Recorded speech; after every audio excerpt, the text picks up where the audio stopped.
All right, class, welcome back for the Grammar 3.2 relative clauses.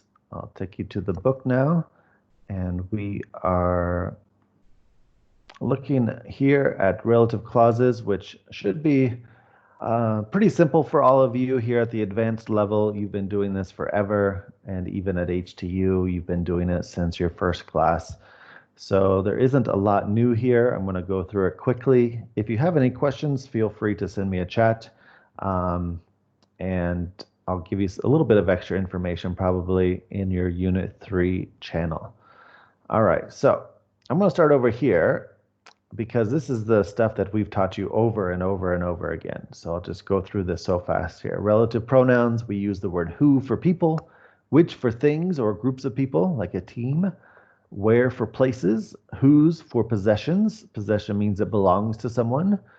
The word that can replace any of those except for the word whose. We can't use the word that to replace whose because there's no word that is similar with word that. So, but you can use that to replace who or which or where or whose, depending on the context. Might be a little bit new here. We use a relative pronoun after the phrases some of, all of, a few of, none of. So she has 4 sisters, none of whom are married. If we split that, we could have 2 separate sentences. We could say she has 4 sisters, full stop, none of them are married. Or we can stick it together like they did and replace the them with the word whom. All right, let's go back over here now. We have the difference between a defining relative clause and a non-defining relative clause.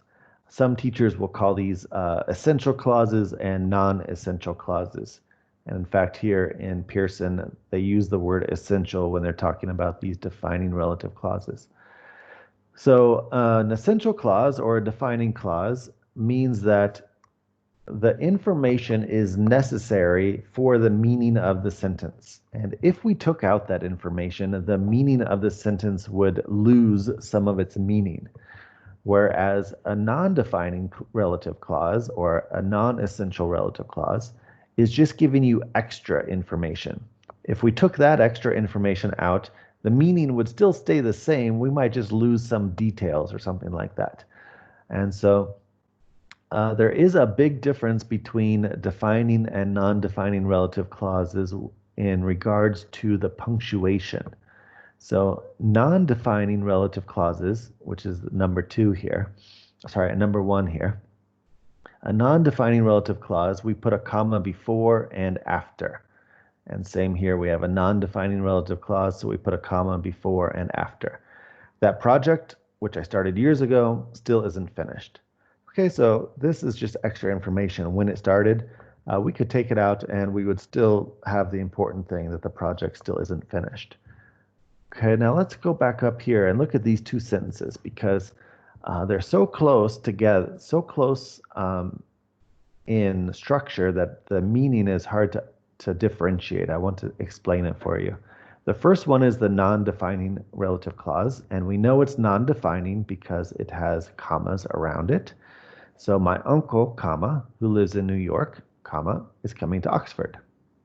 So that means that this who lives in New York is just extra detail about that uncle.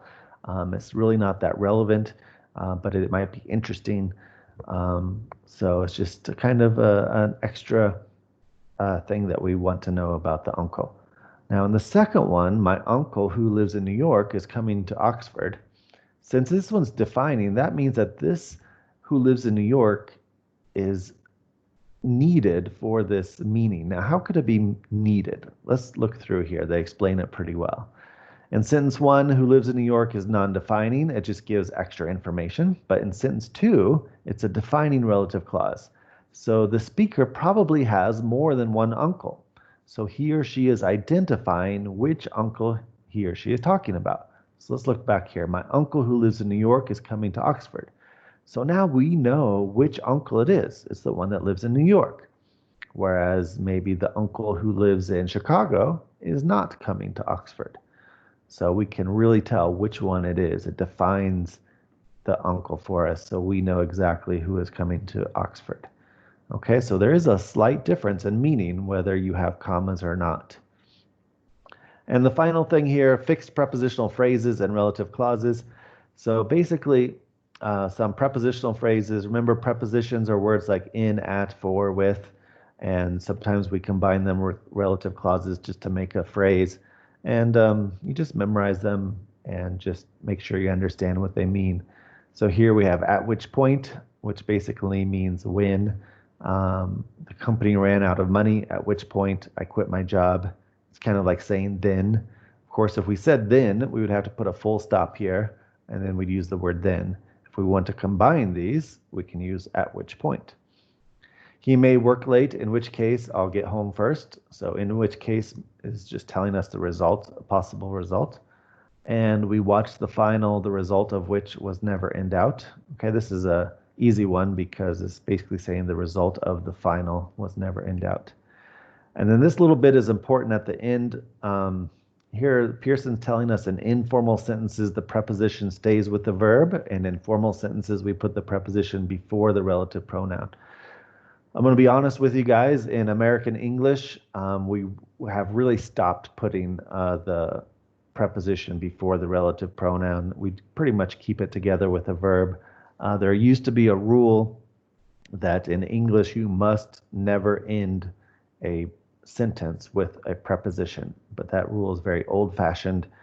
Most people don't follow it anymore, even in formal writing.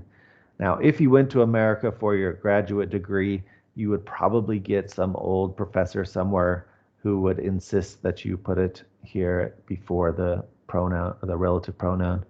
But he's just being, what's the word I taught you guys? Nitpicky. He's being nitpicky. So let's look at the difference here. He completed the book which he'd been working on, or he completed the book on which he'd been working. Both of them are correct, okay? But this second one is a little bit more old-fashioned. All right, so if you have any questions, send me a chat. I'll send you these answers. And actually, I'll send you the questions. I'll send you the answers after you finish the questions. And make sure you do them so that you can be sure that you understand everything very well. Okay, so that's it. I'll see you in class and have a great day.